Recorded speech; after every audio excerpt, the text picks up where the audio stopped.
club takes pleasure in attracting a stellar list of speakers that address today's most relevant issues. The club's place as a refuge for rich discussion and networking has never wavered after 123 seasons. We are dedicated to encouraging debate on the issues that matter to this city, this province, and this country.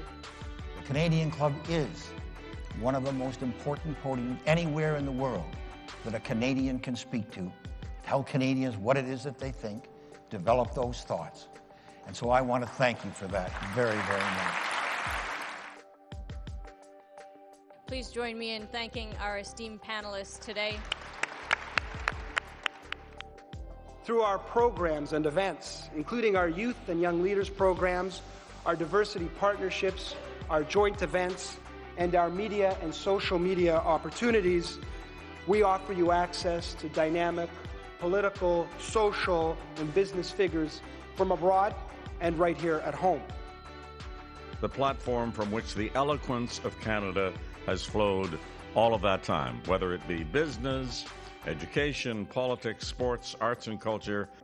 If someone wants to say something to Canadians about this country and about the future of this country, this is the venue you choose.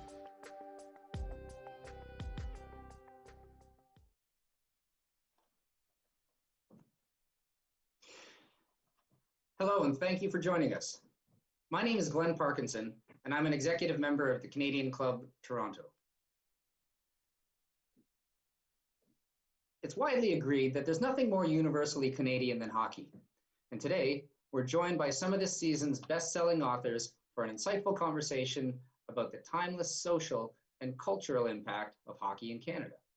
But before we dive into today's topic, here's some information about how to participate with us. The click here to switch stream button helps if you find that your internet connection is slow. The video quality may decrease, but the audio quality should remain strong. Once you click on the Questions tab, you can enter questions for the panelists in the window and they will be sent directly to the moderator.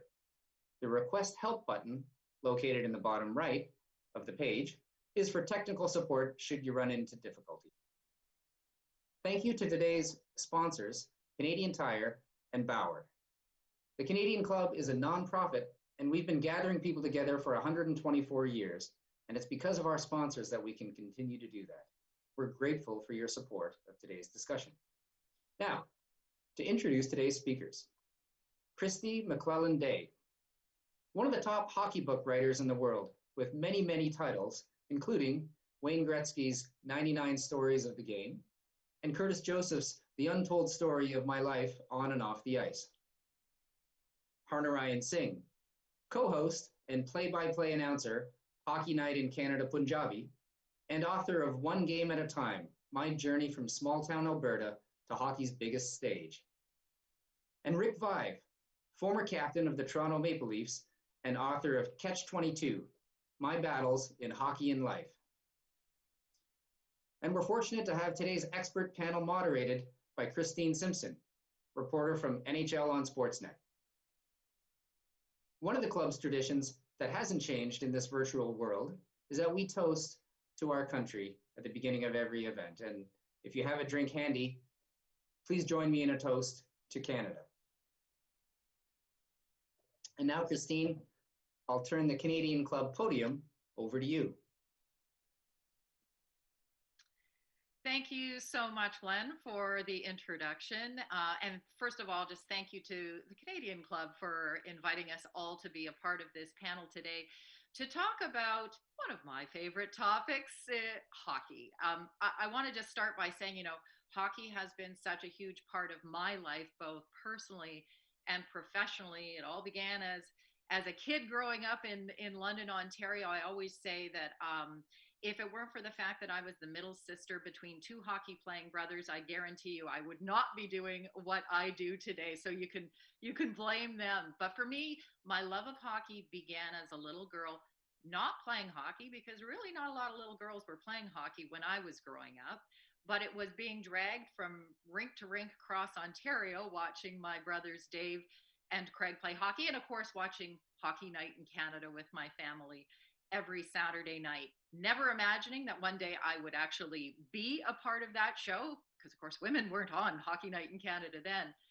But that is where my love affair with the sport began. So I would like to start by asking each of our panelists who are involved in the game in various capacities, where your love of hockey began. And Kirstie, I want to start with you. I mean, you've collaborated with some of the biggest names in the game to help tell their stories.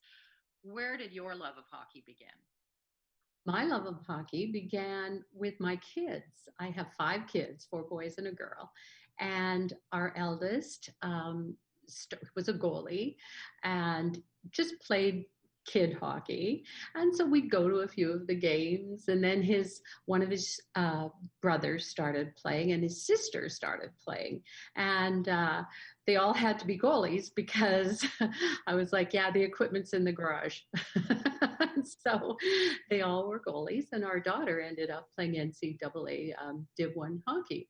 And of course, that meant flying from Calgary to Maine and then to New York, Schenectady, New York on the weekends.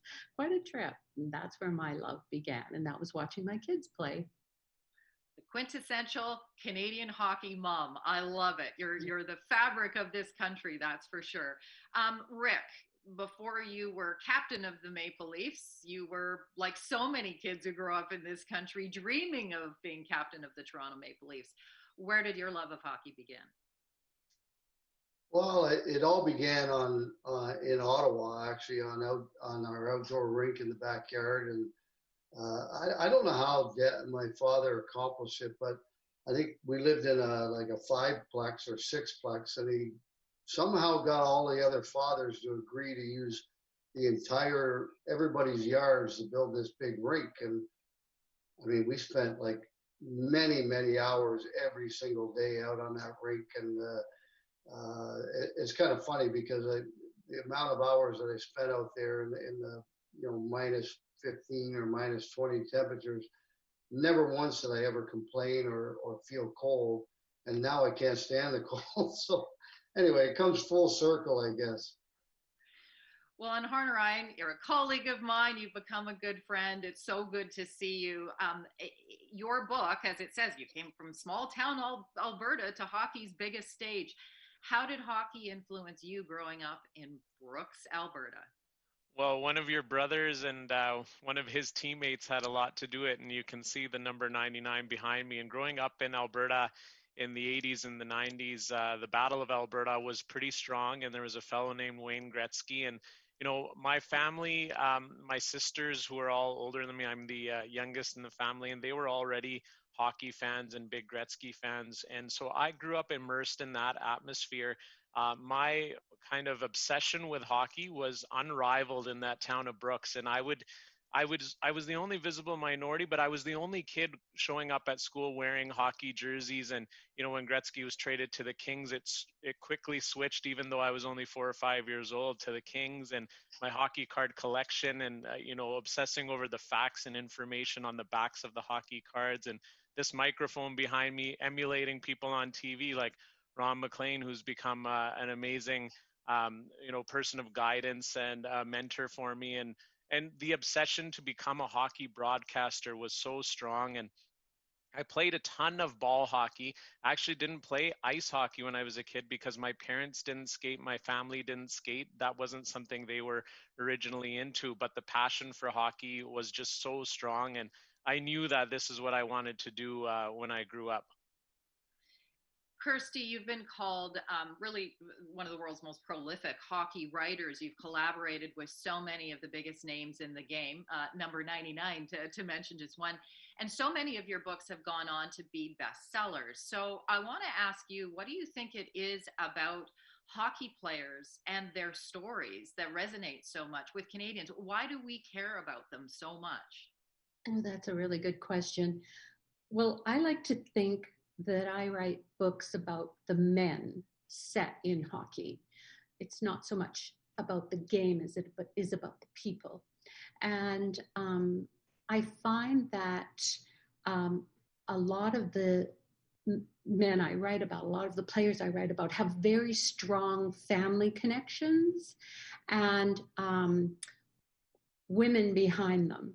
I often find as I'm writing their stories that they're a team not only with their teammates, but with their families, with their wives.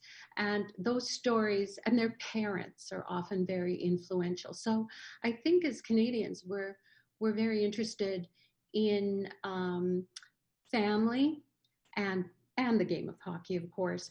But when you put those two strong dynamics together, it creates a very powerful story.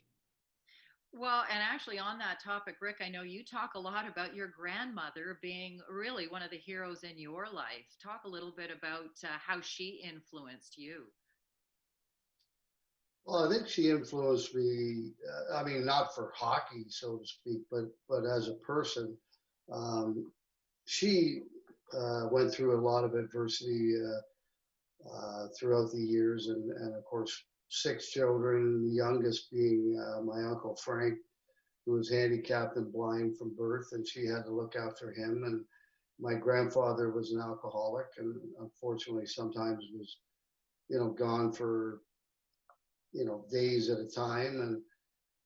But when I went and visited her, it never seemed like she had a bad day. It was like she just took it on and handled it very, very nicely. And she taught me a lot of really good life lessons, I think, and that was more important than anything else. And I just felt when I was there that I was in a situation where she was able to be able to handle anything that was thrown at her, and I wanted to be like her. I wanted to say, okay, I want to be able to do that.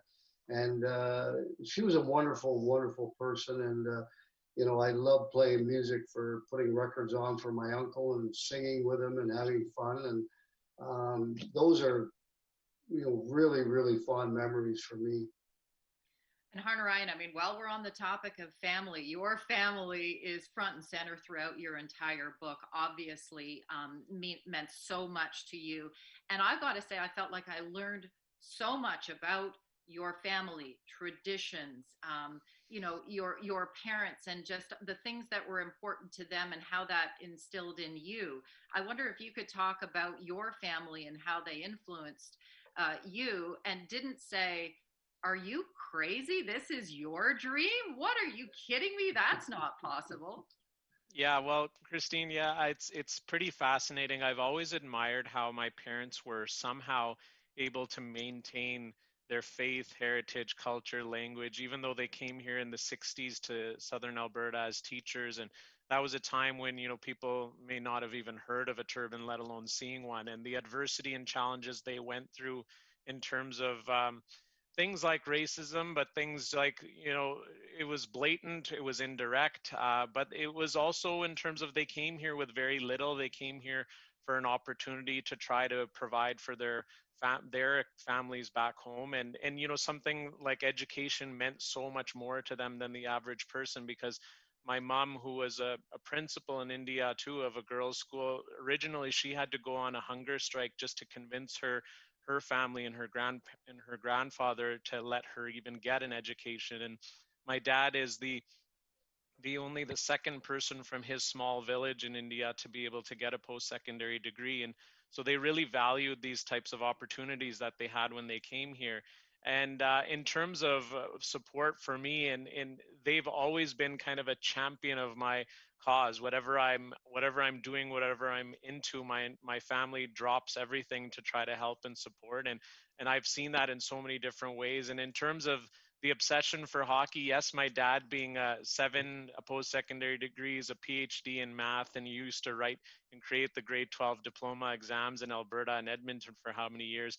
He was worried about me creating my brain into this kind of encyclopedia of hockey. And so there was concern that, what are you going to do with this? And yeah, this is the dream, but they still did want to support, and they supported in so many different unique ways by, getting me this toy microphone, or saying, what, despite this being, a pretty impossible challenge, and I would have to go above and beyond to defy the odds, they said, give it a shot. And so that support, and the times that I doubted myself, or the times when people told me it wouldn't be possible, my family's always been there for support. I have to give a shout out to my sister Gurdeep, who's always been a rock, and my wife as well, who's it's really unbelievable to have that support from your family. And I can say to you, literally, I wouldn't be where I am today without their support. I would have quit so long ago because of all of the challenges and obstacles that I faced in the early days.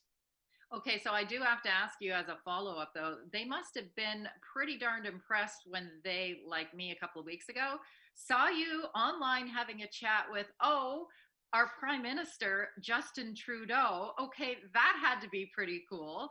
I want to hear how that was for you, but I also want to ask you, one of the things that you said to our Prime Minister in your chat was, a story like mine, I believe, could only happen in Canada. You know, it's so special, so unique.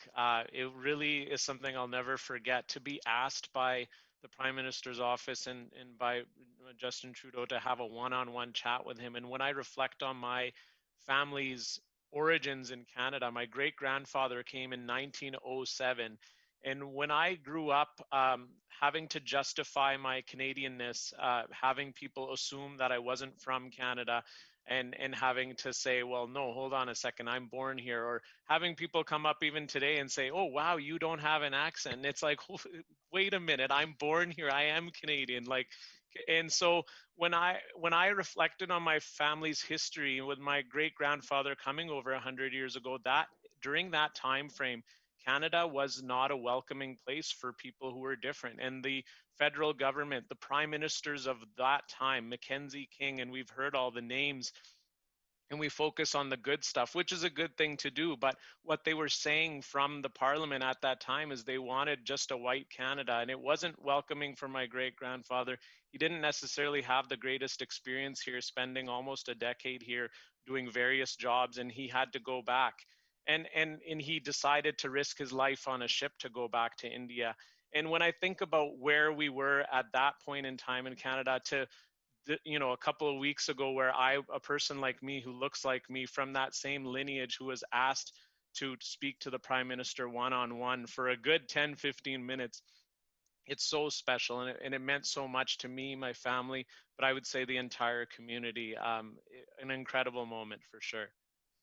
Well, it was fun to watch, I've got to say, and I will encourage, and I'm starting to get questions in from our audience, and I will get to those momentarily and encourage more people to send them in. But Kirstie, I just want to go back to you too. When you think of, you delve into players' stories. Yes, it's about their career, and we all know that there's lots of highlights that come with that, but there's a lot of dark moments too. And I think of, your collaboration with the late Bob Probert, obviously Theo Fleury, for him to open up and to choose you to talk about in Playing with Fire, his story and everything that he went through. Even Curtis Joseph, who I covered with the Leafs and thought I knew pretty well. My eyes were opened about his upbringing.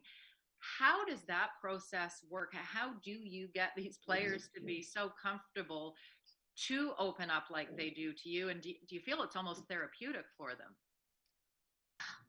Well, as a journalist, our job is to, you do it all the time, and that is to, gain trust so that people know you won't exploit them or take the story in a direction they don't want you to take it.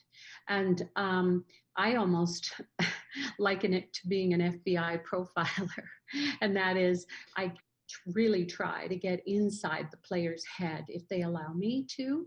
Often I'll embed. I stayed with Ron McLean and Carey. I was a guest of Danny Probert's during Bob's funeral. She was just, she's my hero. She was so courageous throughout. But sometimes with Curtis, we both lived in Scottsdale in the winter. Well, he lives there full time. And so we spent virtually every day together. And so I really try to get in their heads. Theron lives in Calgary. So again, we spent a ton of time together. And it gets to the point where I almost start beginning, I adopt their language in my head. And when I was writing Theron's story, I would be driving, I'd be with my kids, and I started to use the F word a lot. My kids are like, Mom, take it easy, watch language. But it's something you do. I mean, you just start thinking like them. You start looking at the world through their lens. And if you can do that, if you can hear me in those books, then I think I failed. It's not about me. It's about what they think, their perception, how they look at the world. And if you can tap into that, then you're able to tell the story properly. Well, and Rick, I mean, your story is absolutely about the amazing hockey career that you had, but you get really personal and in your book as well, and you open up about your struggles with anxiety and with alcohol, and you collaborated with a dear friend of mine in Scott Morrison in writing your book. Talk a little bit about that process and just what made you decide that this was the time in your life that you were ready to share. Well, first of all, Scotty's an unbelievable individual, and I mean, I've known Scotty since the '80s when he covered us as a writer, and you know, recently I've gone to his golf tournament several times, and we just became kind of good friends, and I trusted Scotty 100%. I always said that he was the only guy I was going to write a book with if I ever did. You know, everybody, I've had many people say, well, you know, how come you haven't written a book or anything? And I said, well, there's really, I'm not ready. And, you know, finally, I think right now I'm, you know, I've got a 16-month-old grandson, our first grandchild. I'm probably right now at the best possible moment in my entire life with my wife. And I mean, it'll be 40 years that we've been married in June. And I just felt that, you know what, now's the time. And also I wanted people to understand what I went through, and that maybe, you know, if they read it, that if they're having the same kind of problems, that they can get through them as well. That, you know, I don't want everybody to think that because I played in the NHL for 13 years that my life was perfect and after it was perfect and everything else. No, everybody has challenges and everybody has hurdles they have to get over, and my life was no different. So I was very fortunate that I was able to overcome those things and turn my life around, so to speak. And like I say, I'm at a place in my life where I don't think I've ever been happier. And I wonder, have you had people reach out to you? Have you had former teammates reach out to you? What has been the reaction? Yeah, there's been a lot of good reaction. A lot of good friends have, you know, texted me or called me and, you know, said, hey, I got your book. You know, it's really interesting. And I didn't realize that, you know, all this was happening while you were playing and after you were playing and all that. And these are people that I played with and hadn't seen for quite some time. The guys that I see all the time, I mean, they know all about it and everything else. But no, it's been exceptional. And then, of course, I got a lot of friends who bought books for other people, and they say, hey, is it okay if I drop by and get you to sign a few of these for some of my buddies? And so I got cars pulling up into my driveway almost constantly asking me to sign books, which is fine. I mean, you know, we're not out there doing it with everything that's going on. And so, you know what, if I got a good friend that has books that he's given out for Christmas presents, I'd be more than happy to sign them. And, you know, as long as it's done properly. Mm-hmm. Absolutely. Well, you talk about the impact your story can have. And for you, Harnarayan, I mean, the impact that you have had, not just on your community, but the community at large. I talked about watching Hockey Night in Canada and never imagining that one day me, this little girl in London, Ontario, could be on it. What about you? Hockey Night in Canada, Punjabi, in your wildest dreams, did you think that that would even be an opportunity that would come to fruition, let alone you would be a part of it? It's amazing, Christine, how you can find the parallels. Like, you know, you mentioned that you never saw women on TV. When I was growing up, I wasn't, you know, I didn't understand the world at that time. I was a Canadian kid who loved hockey, and this is what I wanted to do. But I learned as I went along that there likely might not have been a place for me because of how I looked, because of a lack of diversity on TV. And so even, having heard that so many times and along the path, even when I went to broadcast school. So just imagine this, you finally get the courage, you go to a post-secondary, to a broadcast university, and you're told even there that, you should think about producing behind the scenes that's more realistic for you, or if you have a shot on the air, it's probably going to be news, but for sure not sports. And then you have something like this that almost felt like it dropped out of the sky, like a blessing, and to be in the right place at the right time. It was almost like fate, destiny, that my dream came true through Hockey Night Punjabi. And I got the phone call. I know you know Joel Darling. He's the guy who called me way back in 2008. And it was such a significant moment. I remember exactly where I was sitting. I know what the phone looked like. It was like one of these old looking beige phones without the caller ID and all that. It seems like it was eons ago, but that conversation, my jaw dropped. And I even wondered if it was like, is this real? Like, am I dreaming? How can this be happening? And then to be able to actually have the show in Punjabi, it's so special in the sense that it seemed like everything up until that point was preparing me for that moment. My parents putting in the extra effort and the extra miles to take me to classes to learn to be fluent in Punjabi, to read, or to know how to read, write, and speak it. And all of that and all of the hockey obsession all culminating in that moment. And then not knowing how impactful the show will be, that it will one day help grow the game at a grassroots level, that it will one day bring families together and be a nation building process where 3 generations have a new Saturday night tradition, just like families did in Canada in the 60s and when TV first started broadcast, when hockey was first broadcast on TV. And then what you just talked about, Chris, which is representation. I grew up being told that, no one looked like me on TV. Same with you. My kids who are 5 and 3, my daughter and my son, it's now normal for them to see women, people of color, to see hockey broadcast in different languages. And I'm so glad to see how much impact the show has had. And Kirstie, we were talking about this before we started this panel a little bit about being women in an industry that, you've been a journalist, you've been a producer, obviously a writer of note. Talk a little bit about your personal path and along the way, those who helped you, and did you, how many walls did you have to break down to be what you are today? Well, I'm sure my journey is similar to yours, Christine, in some ways. But before I do, I just wanted to say, listening to Rick and Harnarayan, I think to write a book, you have to have a lot of courage, and you can hear the courage that they are when they speak, that they are humble men, and that's what makes a good book, and that they have the courage to tell the truth. And you were asking before what makes a good book or a bestseller, and those are 2 of the main elements. And of course, both Rick and Harnarayan have those qualities. And that's why their books are so good. Yeah.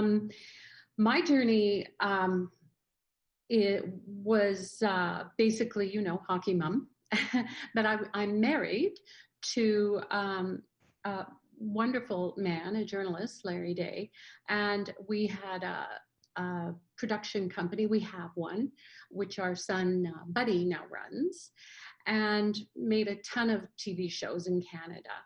And Larry was out, and I had always dabbled in writing, well, more than dabbled. I wrote a lot of television shows for A&E Biography in New York, and I would be on the press junkets and fly to New York and LA all the time. I'd often take the kids and interview movie stars. So I got very familiar and comfortable with it. And then Larry was golfing with Theron Fleury, and Theron said, yeah, I want to write a book.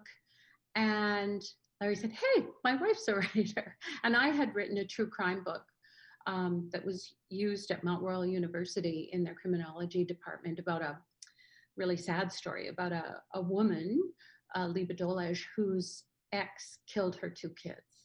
And so that was a really intense journey with Liba, and just an amazing experience. But I wanted to get into writing more biographies. And so Theron gave me the opportunity, and that's what launched it all. And then not only the book, but you're a playwright as well, because Playing with Fire ended up being a stage production. Can you talk a little bit about that? It did. Again, our company, Pyramid Productions, made the documentary, Theron's Playing with Fire documentary, and it went on to win all kinds of things. My husband directed it and produced it. And then we did Clint Malarchuk's film. My two sons did that, Buddy and Jordy. And then Jordy just did Bob Probert's film. And so these books adapt very easily into other mediums. And because I'm very familiar with television, but I had never done a play. And I was approached by Alberta Theatre Projects, and they gave me a dramaturg and a really good director, Ron Jenkins, and we had a great star, Sean Smythe, and we adapted it, I adapted it, I guess, into a one-man play. And that play is toured all across Canada.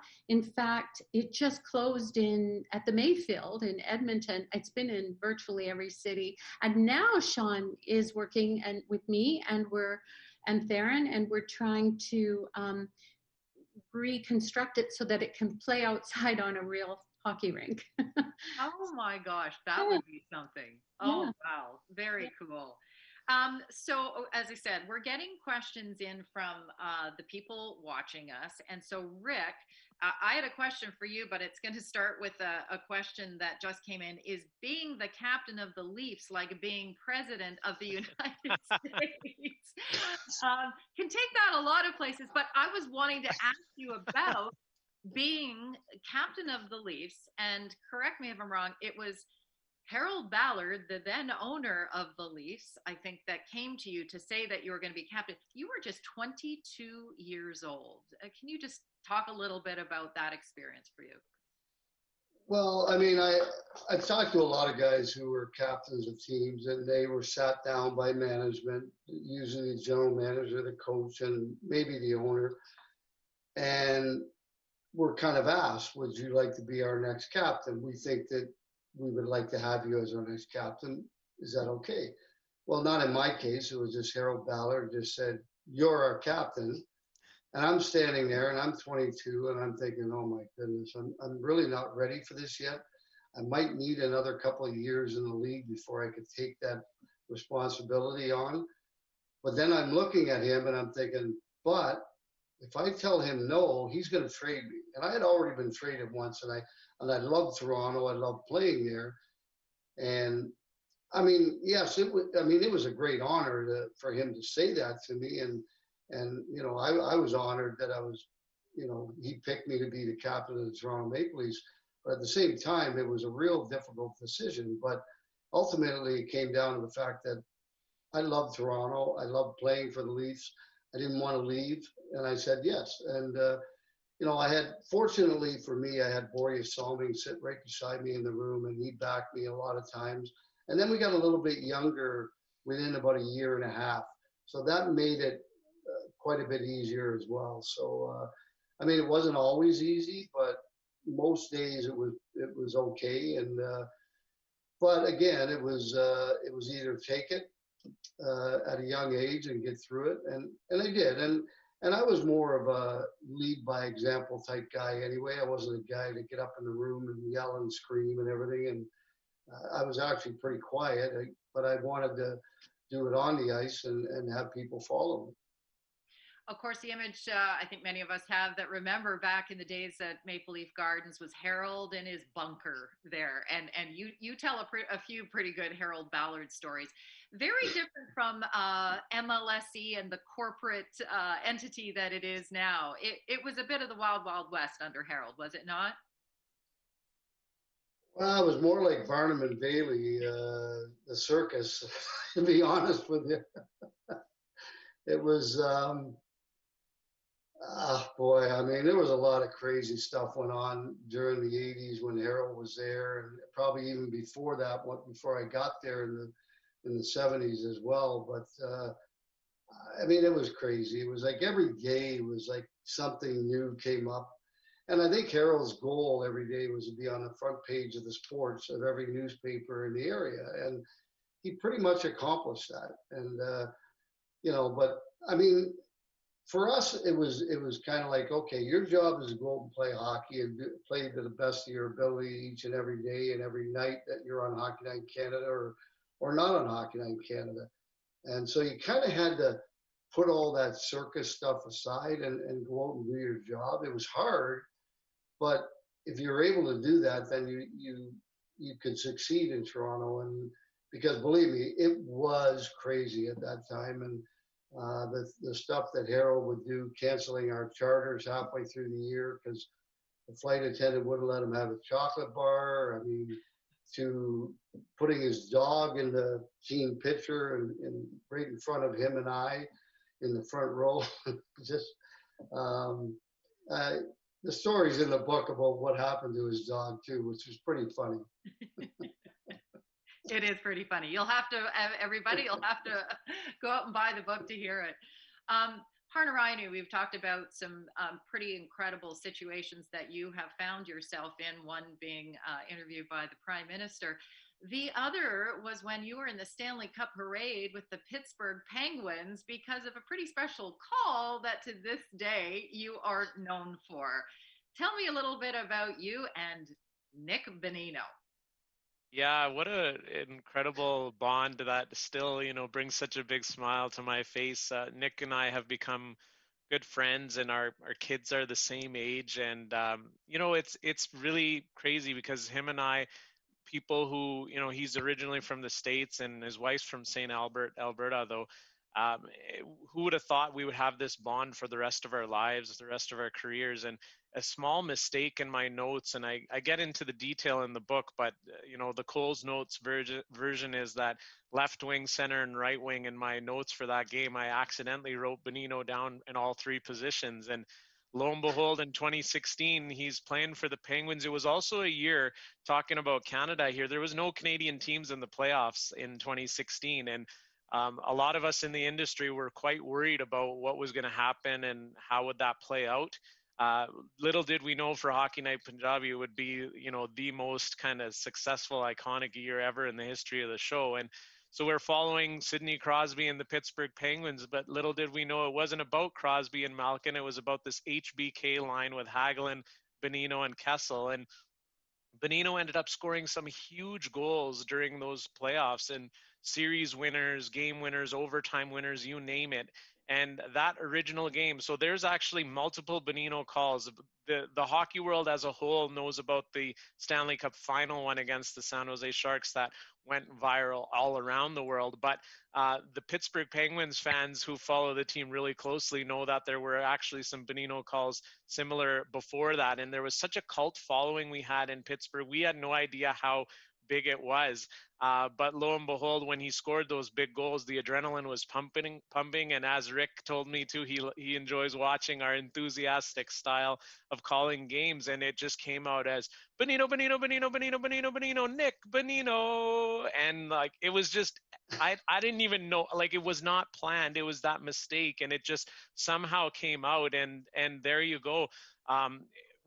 As they got closer and closer to winning the cup, I started getting messages from the Penguins TV host, Selena Pompiani, and she's like, you have no idea how big you are out here. And I was like, really? And then there was so much media hoopla, and then all of a sudden they were a game or two from winning the Stanley Cup, and the Pittsburgh Penguins reached out and said, can you come down for the parade? And it was like a once in a lifetime opportunity, but they rolled out the red carpet for us. And the detail of meeting Mario Lemieux and him shaking my hand but pulling me in for a hug and saying I'm a part of Penguins history, and surprising the players in the dressing room, what the coach Mike Sullivan said to us, and then being on that stage in front of 400,000 Pittsburgh Penguins fans, the Stanley Cup, and the players are introduced, and boom, right after that it's myself and my colleagues from Hockey Night Punjabi. And what a moment that really proved the power of sport, because if I look at it in the lens of 2020 and how we're looking at the world now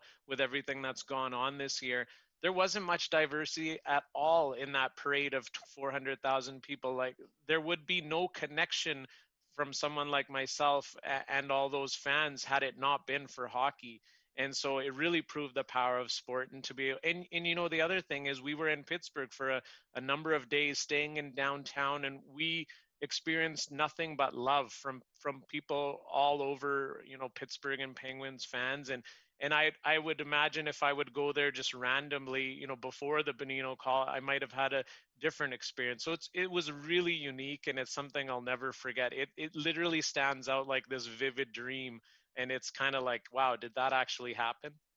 Yeah, how to go viral in 3 words, Bonino, Bonino, Bonino. But speaking of words, I found it fascinating reading as you described how you and your crew have had to actually come up with words when you're calling a hockey broadcast because they don't really exist in your language. Can you just talk a bit about the process that you've had to go through with that? Yeah, there's so many hockey words, terminology out there that doesn't necessarily have a direct translation, cross-checking, slap shot, penalty box, and things like that. So over the years, with the creative juices flowing, and you know, we've really incorporated the characteristics of the Punjabi community. We're loud, we love our music, we love our food, we love to laugh. And I would say all 4 of those characteristics, you can find them in the call of a Hockey Night in Canada Punjabi game. And so when you're having fun and it's entertaining and you love the game, sometimes you have some gold that just comes out. And so my favorite one is penalty box, where we call it Saja da Dabba, and it translates back into English as box of punishment. So it's more dramatic. We add the spice and the masala, and the, you know, we include references to chai, and if a team had a bad period. So, you know, Rick Vaive, if the Leafs in the Harold Ballard era had a bad period, we would have said that, oh, they need to go have a cup of chai in the intermission so they can get going for the second. And so it's, you know, our he shoots, he scores is Maria shot, kita goal. Or even Rick Jenneret, the Buffalo Sabres iconic play-by-play guy, his going top shelf where grandma keeps the cookies. I've kind of made a hybrid of that with my mom's famous dish, which is Vesen. And so we just have a lot of fun, and it's really cool to be able to bring in that creative element. I think it's one of the reasons why the show has really become more and more popular within the community. Kirstie, I see you chuckling there, and you're someone who makes her living with words. I just want to get your reaction to that. Oh, I'm just enjoying listening so much. What a wonderful, I didn't know that because Harnarayan's book is on my Christmas list. So is Rick. So that's what I've asked Santa for. But I love that he was using, and you know, that is part of hockey books. I'm sure Rick will agree as well. The unique language and the funny ways the dressing room, Ron McLean once told me, is the happiest place in the world. Maybe he can talk about that more. But some of the things guys come up with, and the expressions and the language, it's just so entertaining. I write these books and I literally laugh till I cry sometimes at some of the stories. And Kirstie, I'm just going through again some of the questions that have come in. And Kirstie, I'll ask you, is there a moment in hockey history that you can say has truly moved you?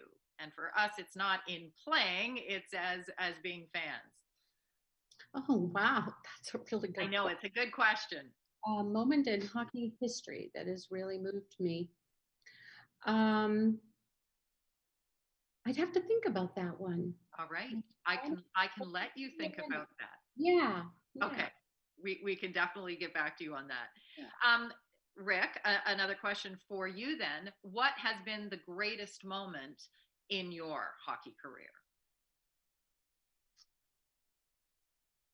I mean, obviously there's been some individual things that have happened that have been great. But I always look at it as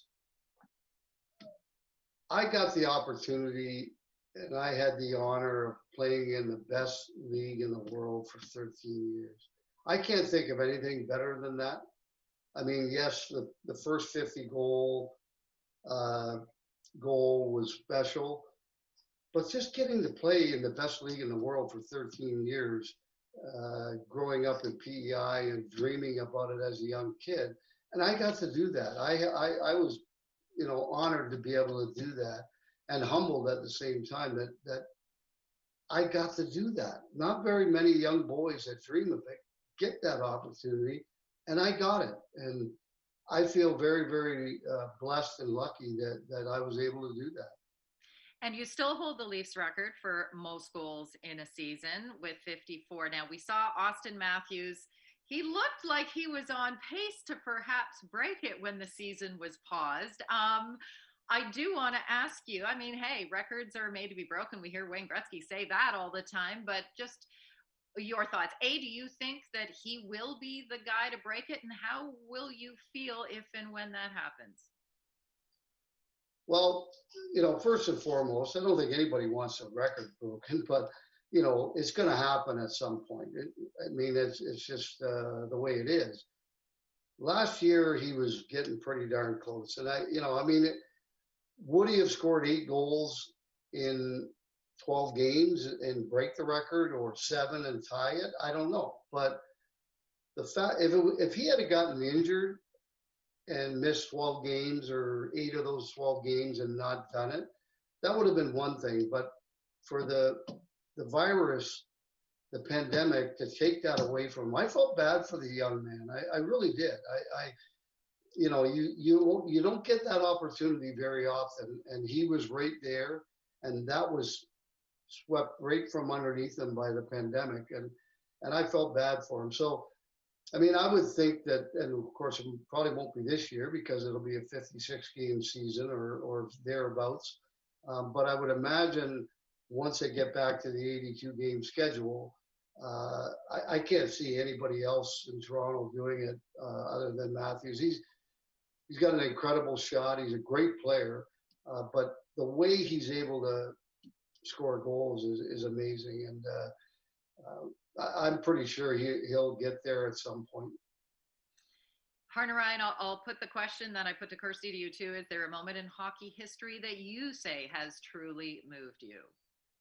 There's so many, and the first one that came to mind is because when I was growing up, and the Oilers, your brother Craig Simpson and Wayne Gretzky and Yuri Curry and them were winning all of their Stanley Cups, and when 1988, Wayne Gretzky, when he got traded, and that moment of him where Messi had told him not to cry, and then all of a sudden he has the Kleenex, and just what it meant as a hockey fan who was so obsessed with it, and just that was pretty tough to take. I remember, and I write about it in the book, Peter Pocklington with the ownership there at that time, with us kids, my sister Gurdeep and I, not totally understanding how the world works.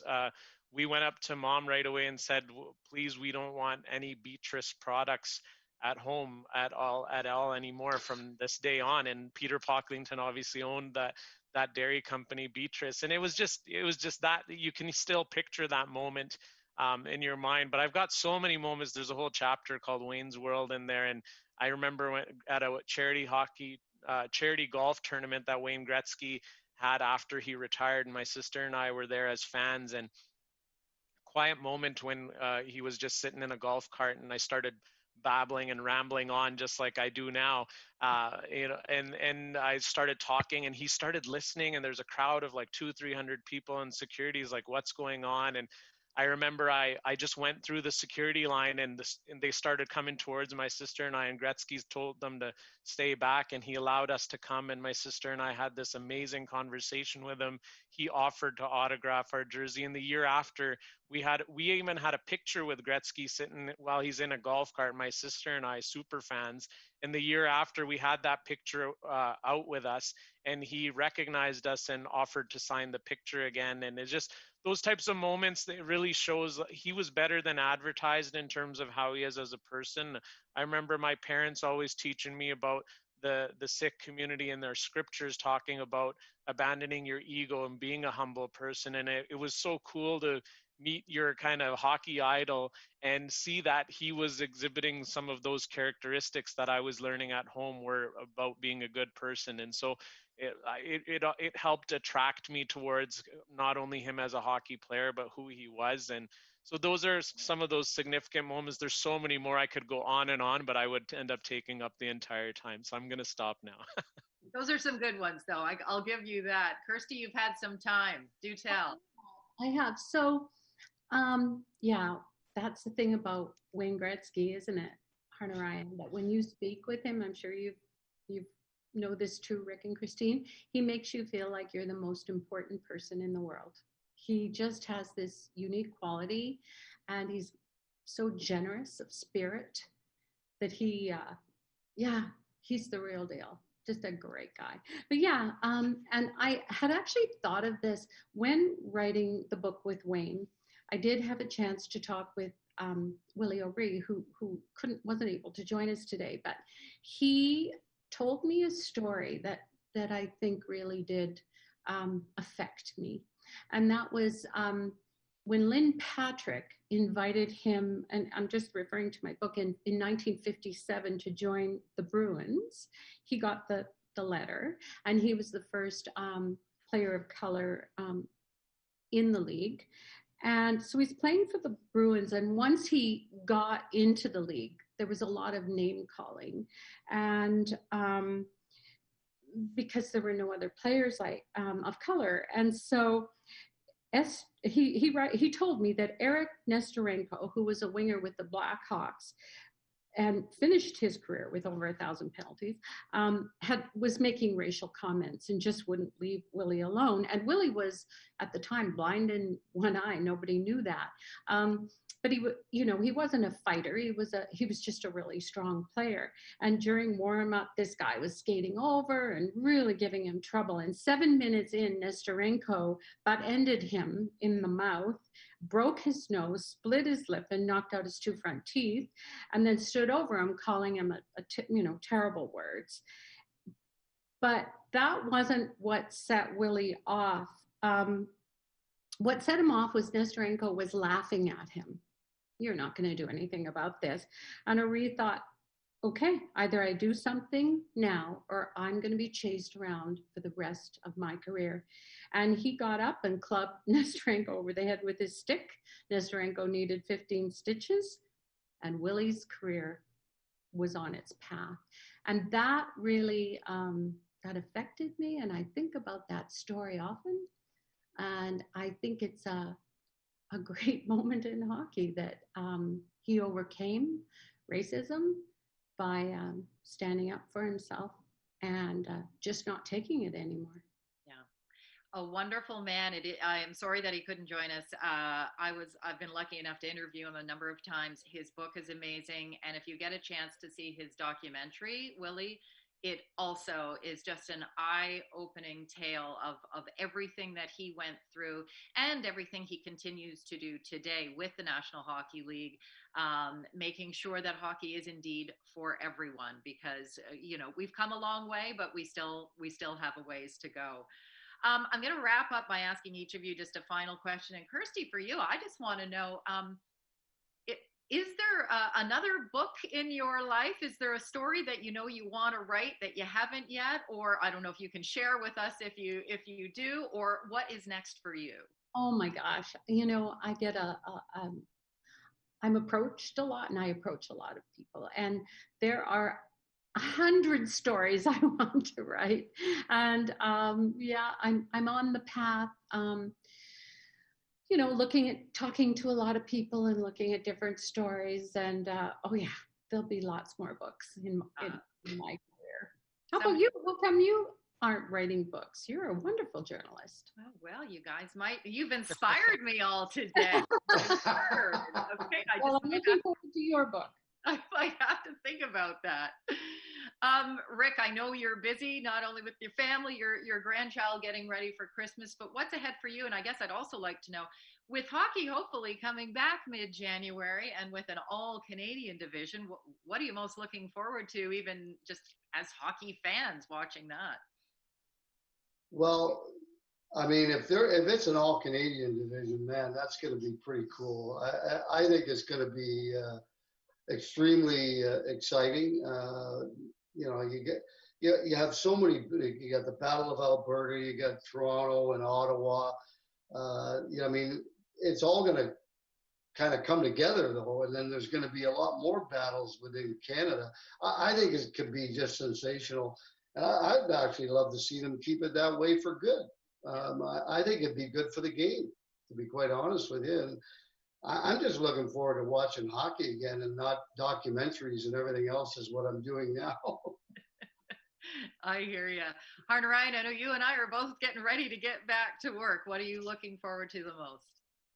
Yeah, I think it's going to be, there's obviously going to be a lot of intrigue this season, a lot of different storylines in terms of how it all plays out with the pandemic and, the vaccines and all that kind of stuff. But the Canadian division, as Rick mentioned, the rivalries will be definitely interesting to see. I think it's interesting, some of the player turnover. I know out here in the West, they're joking that it's the Calgary Canucks because of Markstrom, Tanev, and Josh Levo and Louis Domingue, and 4 players from the Canucks, if I'm not mistaken, that have moved over to the Flames. Kind of some fun storylines there. But yeah, I'm looking just forward to getting back to the normalcy of how it's so weird that we're in the middle of winter here and we don't have hockey on. So some normalcy with the season coming back on will be much appreciated.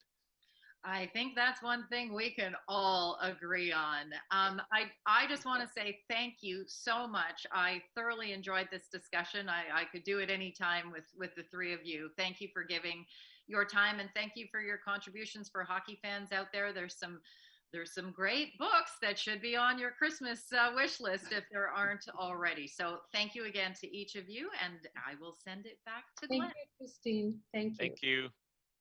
Thanks, Christine. Thanks, Christine, and thank you to everyone for engaging with us online today.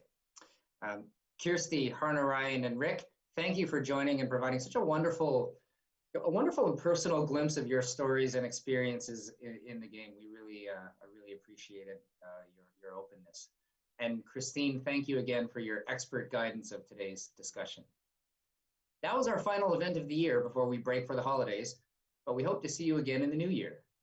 In fact, join us on Tuesday, December 5th for our 44th annual Outlook to hear from our experts about what's in store for the economy, markets, politics, and more in the year ahead. In a year where nothing has been predictable, Outlook 2021 looks for predictions that we can make.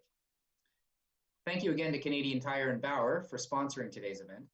Our events would not be possible without our sponsors, so we thank you for your continued generosity. And thanks to our AV supplier, Van Valkenburg Communications, and LiveMeeting.ca for making it possible for us to come together virtually today. And to all of our guests, thank you for joining us. Please stay healthy and safe, and have a joyous holiday season.